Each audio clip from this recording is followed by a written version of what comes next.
Salut à tous les amis, dans cette vidéo on va parler de fiabilité, de qualité de stock ou d'inventory accuracy en anglais ou encore d'inventaire.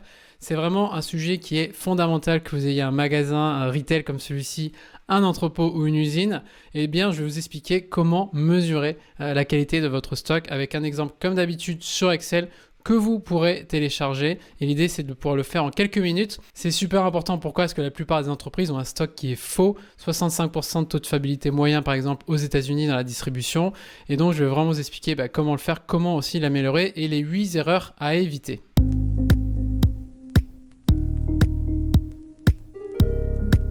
Ok, donc concrètement, c'est quoi un taux de fiabilité de stock? On peut aussi l'appeler précision de stock, qualité de stock ou inventory accuracy en anglais. Et donc concrètement, eh bien, c'est la différence entre le stock informatique, donc le stock qui est enregistré dans votre système, votre ERP, votre WMS, et le stock physique réel qui est vraiment présent. Et donc c'est l'écart entre ces deux-là qui va vous donner ce qu'on appelle l'écart et aussi la fiabilité. Et donc concrètement, si je reprends par exemple un exemple de retail distribution classique, ici, on est sur un supermarché aux États-Unis. Qu'est-ce qu'on va faire? Vous allez devoir compter votre stock. Vous l'avez probablement déjà fait. Imaginez, là, on a ce chocolat aux amandes, lait de chocolat aux amandes, quelque chose comme ça. Informatiquement, dans le système, on dit 6. Et donc, vous allez vérifier. Et là, il nous dit, il y en a 6. Donc, on a exactement la même quantité. Et donc, l'écart est de 0. Tout va bien. Ensuite, on va venir vérifier celui-ci à gauche. Et là, vous voyez que informatiquement, on dit qu'il y en a 8. Et ici, il n'y en a que 5. On n'en compte que 5. Donc c'est important aussi d'aller vérifier qu'il n'y en ait pas dans la réserve, ça c'est une erreur classique. C'est aussi important, vous avez vu, c'est pas le même goût. Ici on est peut-être à la vanille ou rhubarbe, et ici on est à la framboise je crois. Dommage, il n'y en a pas avec des croissants. Mais en gros, ce qu'il faut savoir, c'est que c'est hyper important, c'est bien à la référence article, au code barre et pas au type de produit, sinon ça serait complètement faux. Et donc l'écart ici, il est de 3 quantités, donc peut-être qu'il y a un client qui en a mangé sur la route avant de disparaître et de le mettre entre quelques rayons. Donc ça, c'est un écart d'inventaire qui va coûter cher s'il y en a beaucoup comme celui-ci. Et ici, vous voyez, il y en a un autre où là, techniquement, on devait en avoir 4. Et en fait, on n'en a plus du tout. Je vais revenir aussi sur l'une des conséquences d'avoir des stocks zéro, alors qu'informatiquement, on pense qu'on a du stock. Donc ça, c'est un exemple retail classique. Pour un entrepôt, c'est exactement la même chose. C'est juste que on ne parle pas des mêmes quantités. Souvent, c'est des plus gros volumes. Vous voyez ici, informatiquement, on doit avoir 2. Je ne sais pas ce que c'est, un matelas peut-être. Réellement, il y en a 2, donc pas d'écart. Ici, techniquement, on devait en avoir 7. Techniquement, informatiquement, il y en a 7. Réellement, il y en a 5, donc on a un écart de moins 2. Souvent, c'est négatif, c'est rarement positif, je peux vous le dire.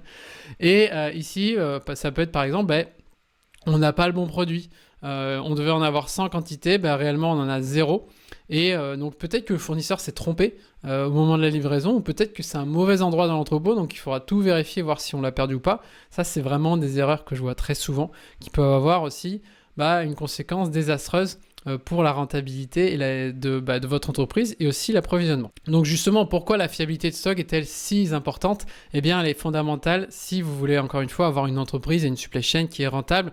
Je vous rappelle, notre objectif c'est d'améliorer le service tout en réduisant les coûts et le stock, donc l'argent investi. Et en gros, clairement, si vous n'avez pas une bonne fiabilité de stock, ça va impacter le service pour les clients. Je vais vous montrer un exemple juste après. Les coûts, parce qu'on va avoir du stock qui va disparaître, ça va coûter cher. Et on va aussi, on va devoir réinvestir plus d'argent pour pouvoir racheter le stock qui a souvent disparu de notre entrepôt ou de notre magasin. Et donc justement, en termes de coûts, je reprenais l'exemple de la partie retail où tout à l'heure on avait une rupture ici, on devait en avoir 4, finalement on en a 0. On va perdre de l'argent parce qu'il va falloir racheter ce stock et c'est une perte sèche pour l'entreprise.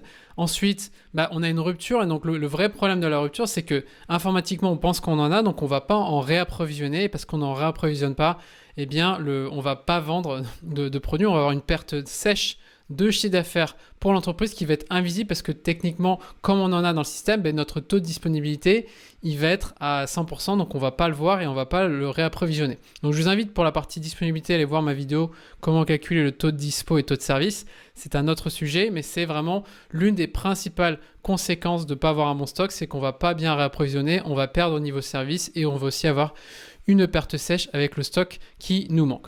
Ok, donc ça c'était vraiment pour les conséquences, il y en a plein d'autres mais c'est les principales. Maintenant concrètement, comment on va faire pour mesurer la fiabilité du stock?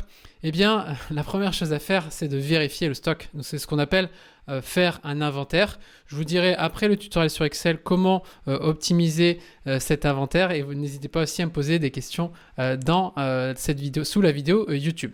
Mais en gros, il va falloir vérifier le stock et ensuite il va falloir calculer sur Excel. Et donc, je vous invite maintenant à me suivre sur Excel. Vous pouvez bien sûr télécharger sous la vidéo si vous voulez pratiquer avec moi et on est parti. Ok les amis, donc on est parti sur Excel, je sais que vous aimez bien ce genre de petit outil. On va aller vite parce que c'est pas compliqué. Ensuite je vous dirai quelles sont les 8 principales raisons pourquoi votre stock est faux. Donc restez bien avec moi jusqu'au bout, vous allez apprendre encore plein de choses. Donc l'outil, je l'ai fait encore une fois en anglais parce qu'on est dans une supply chain qui est internationale et donc je vous invite à le traduire en français si vous êtes dans une entreprise francophone. Concrètement, vous devez récupérer tous vos articles. Ensuite, mettez un maximum d'informations, voilà, le secteur logistique, la catégorie, peu importe, mais l'idée c'est de pouvoir ensuite consolider ces résultats. Ensuite, quel est le stock informatique au moment où vous voulez contrôler le stock? C'est très important de le faire dans un moment où vous n'avez pas de mouvement, donc ne le faites pas quand un magasin est ouvert, quand vous avez encore des prélèvements en cours dans votre entrepôt, faites-le la nuit ou faites-le à un moment où il n'y a aucune activité le week-end ou un jour férié.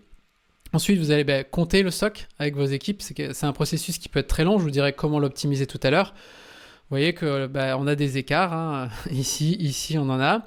Ensuite, on a mettre le prix. C'est important de pouvoir valoriser cet écart. Donc, je vous invite à voir le prix d'achat, le prix pondéré moyen ou le COGS, ce qu'on appelle le Cost of Goods Sold. Et ensuite, on a la partie valorisation du stock. Donc, le stock informatique, on va simplement multiplier la quantité par le prix. Ici, le stock réel fois le même prix. Et ensuite, ce qu'il va falloir regarder, c'est nos gaps, nos écarts. Un gap, c'est un écart. Et donc, c'est simplement la différence entre le stock vérifié et le stock informatique. Donc, on a 0, moins 2. Ici, vous voyez, on a moins 5. On peut aussi avoir plus de stock. Dans ce cas-là, on en a trouvé plus. Peut-être parce qu'on l'a mal vendu. Je vous donnerai encore une fois les 8 raisons pour lesquelles on a des écarts. Ici, on a moins 8, moins 7. Et ensuite, vous allez simplement mesurer l'écart en valeur. Donc, multiplier le gap en quantité fois le prix moyen du produit. Ce qui va nous donner à la fois un gap en quantité. Donc, on a 20 quantités en moins. Et surtout, on a un gap en valeur de moins de $140. Donc, c'est bien toujours aussi de le faire en pourcentage. Donc, comment on va mesurer déjà ce gap-là? Donc, moi, je trouve que la valeur en dollars, en euros, elle est très importante. Me dire, voilà, suite à l'inventaire, on a perdu X millions d'euros. Ça m'est arrivé quand j'étais directeur. Après un inventaire, j'avais perdu, je crois, 14 millions d'euros. Ça faisait mal, clairement. Je ne peux pas vous le cacher. C'est bien de l'avoir en pourcentage. Donc, on va simplement diviser la valeur du gap sur la valeur totale du stock qui était avant. Donc, vous voyez qu'ici, on a moins 8% de stock qui a disparu par rapport à avant l'inventaire. Et ensuite, comment on va mesurer ce qu'on appelle la fiabilité du stock ou la inventory accuracy? Eh bien, on va mesurer la qualité du stock individuellement, produit par produit. Et donc, j'ai simplement mis une formule qui est en anglais, mais je vais vous la faire en français. Si j'ai un écart entre mon stock informatique et mon stock physique, alors je mets 0%. S'il n'y a aucun écart, je mets 100%. Donc concrètement, pour le premier, il n'y a pas d'écart, donc on a 100%. Je vous invite à vérifier la formule et quand vous le téléchargerez, si vous avez un Excel en français, ça va automatiquement convertir, je vous le rassure. Et voilà, ici, vous voyez, il y a un écart de 2 pièces, donc on a 0%, ici 0. Que ce soit positif ou négatif, s'il y a un écart, eh bien, on est à 0% à chaque fois. Donc ça, c'est vraiment très simple, encore une fois. Et je vous invite à mettre des formats conditionnels de couleurs, vous pourrez le voir sur mon Excel directement. Et donc, c'est quoi à la fin la fiabilité de stock? Eh bien, c'est 50%. Et donc 50%, c'est quoi? C'est simplement la moyenne de l'ensemble des produits que vous avez vérifiés.